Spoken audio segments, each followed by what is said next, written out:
Western railway મજદૂર સંઘ દ્વારા OPS લાગુ કરવા માટે એનએફઆઈઆરના વર્કરો ભૂખ હડતાલ પર ઉતર્યા। વેસ્ટર્ન રેલવે મજદૂર સંઘ દ્વારા ઓપીએસ લાગુ કરવા માટે એનએફઆઈઆરના વર્કરો ભૂખ હડતાલ પર ઉતર્યા। સરકાર દ્વારા એમપીએસને બદલે ઓપીએસ લાગુ કરવા માટે આજથી 4 દિવસ ભૂખ હડતાલ પર ઉતર્યા। ઓપીએસથી કર્મચારીઓને અનેક લાભ મળશે।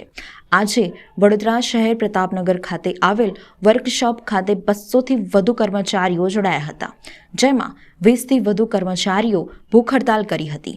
આ ભૂખ હડતાલ સવારે 8થી સાંજના 5 કલાક સુધી ભૂખ હડતાલ પર કર્મચારીઓ બેઠા છે। આજે ઓલ ઇન્ડિયા રેલવે પર all India railway federation joint formation for restoration ઓપીએસના આદેશના અનુસાર આજે આખી ભારતની અંદર 8, 9 થી 10, 11 8થી 11ની વચ્ચે રિલે ફાસ્ટનું આયોજન કરવામાં આવ્યું છે, જેની અંદર વેસ્ટર્ન રેલવેએ નિર્ણય લીધો હતો કે 8 તારીખથી અમે લોકો રિલે ફાસ્ટ પર બેસીશું। તો સવારથી 8થી સાંજે 5 વાગ્યા લગીને તમામ કર્મચારી જેટલા બી લીડર્સ છે એ લોકો રિલે ફાસ્ટ પર બેઠા છે અને સાંજે 5 વાગે એમનું અન્વેષણ છોડશે અને તેમજ ગેટ મિટિંગનું પણ એક આયોજન કરવામાં આવ્યું છે, જેની અંદર પ્રતાપનગર વર્કશોપની અંદર 80% કર્મચારીઓએ પણ પાર્ટિસિપેટ કર્યું છે।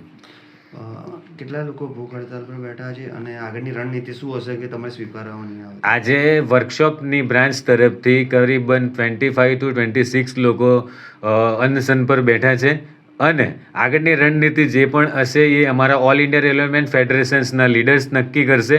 અને જો આવનારા સમયની અંદર જો તમામ કેન્દ્રીય કર્મચારી અને તમામ રેલવે કર્મચારીઓની જો આ એનપીએસને હટાવીને ઓપીએસ લાગુ કરવામાં નહીં આવે તો આવનારા સમયમાં ઘણો મોટો સંઘર્ષ થશે એવા એક આશા જણાય છે।